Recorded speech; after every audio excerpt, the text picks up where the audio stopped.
Hey guys, hello and welcome back to my channel Ifte's Vlog. কি খবৰ আপোনালোকৰ? আশা কৰোঁ আপোনালোকৰ ভালেই। আজি মই লৈ আহিছোঁ আনটা নতুন ৰেচিপি, কঁঠাল পিঠাৰ ৰেচিপি। আচলতে এইটো ৰেচিপি মই এইকাৰণেই শ্বেয়াৰ কৰিছোঁ যাতে যিসকলে একেবাৰে বনাব নাজানে তেওঁলোকে যাতে মোৰ এই ভিডিঅ'টো চাই অলপ হ'লেও হেল্প হয় সেইটোৱেই।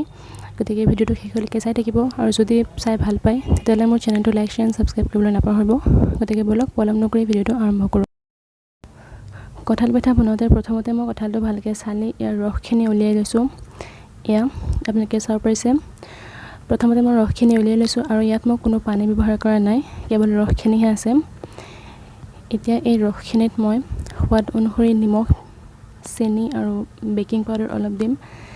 এয়া প্ৰথমতে মই ইয়াত অলপ নিমখ দিছোঁ সোৱাদ অনুসৰি। এয়া আৰু ইয়াত মই কোনো চেনি ব্যৱহাৰ কৰা নাছিলোঁ কাৰণ এইখিনি এনেও মিঠাই আছিলে ৰসখিনি। গতিকে আপোনালোকে যদি মিঠা খায় তেতিয়াহ'লে দিব পাৰে, পৰিমাণ অনুযায়ী চেনি দি দিব।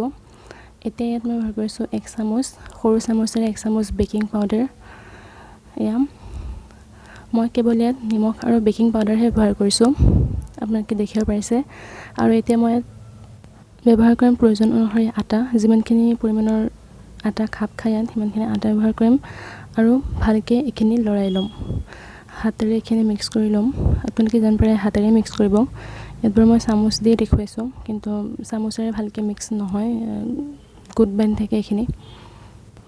এতিয়া এইখিনি ভালকৈ মিক্স কৰি ল'ব আৰু ভালকৈ লৰাই ল'ব। ইয়াত মোৰ আৰু অলপ আটাৰ প্ৰয়োজন হৈছিলে, গতিকে মই আৰু অলপ আটা ইয়াত দি দিছিলোঁ আৰু এতিয়া এইখিনি ভালকৈ মিলাই ল'ম। আৰু মিশ্ৰণখিনি বৰ বেছি পাতল নকৰিব, এটা মিডিয়াম চাইজত ৰাখিব এনেকৈ। এয়া এইখিনি মই লৰাই লৈছোঁ ভালকৈ। আৰু মোৰ মিক্সাৰখিনি ৰেডি হৈ গ'ল এইখিনি। আৰু এয়া মোৰ মিক্সাৰখিনি হৈ গ'ল, এইখিনি বৰ বেছি পাতল নকৰিব। এতিয়া মই গেছত কেৰাহী বহাইছোঁ আৰু তেলখিনি গৰম হ'ব দিছোঁ। ইয়াত মই ৰিফাইন অইল দিছোঁ। এতিয়া তেলখিনি গৰম হৈ গ'ল আৰু মই পিঠাখিনি দি দিছোঁ হাতেৰে। ইয়াত মই হাতেৰে দিছোঁ কাৰণ চব ক্ষেত্ৰতে চামুচ ব্যৱহাৰ কৰিলে বস্তু ভাল নহয়, সেইটো কাৰণে মই হাতে ব্যৱহাৰ কৰিছোঁ। এয়া মই পিঠাখিনি দি দিছোঁ আৰু এতিয়া গেছটো মই মিডিয়ামত ৰাখিছোঁ, ল' ফ্লেমতে ৰাখিছোঁ। আৰু এয়া মোৰ পিঠাখিনি চাওক ধুনীয়াকৈ ফুলি গৈছে আৰু এইখিনি হৈ গ'ল। এতিয়া মই এইখিনি নমাই দিম।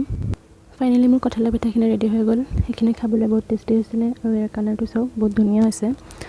গতিকে আজি মোৰ ভিডিঅ'টো চাই কেনেকুৱা পালে তলত কমেণ্ট কৰি নিশ্চয় জনাব। যদি ভিডিঅ'টো চাই ভাল লাগিল তেতিয়াহ'লে মোৰ চেনেলটো please like share and subscribe কৰিবলৈ নাপাহৰিব। পুনৰ লগ পাইছোঁ আপোনালোকক আনটা নতুন ৰেচিপিৰ সৈতে, আনটা নতুন ভিডিঅ'ত। তেতিয়ালৈকে সকলো ভালে থাকক, সুস্থ থাকক।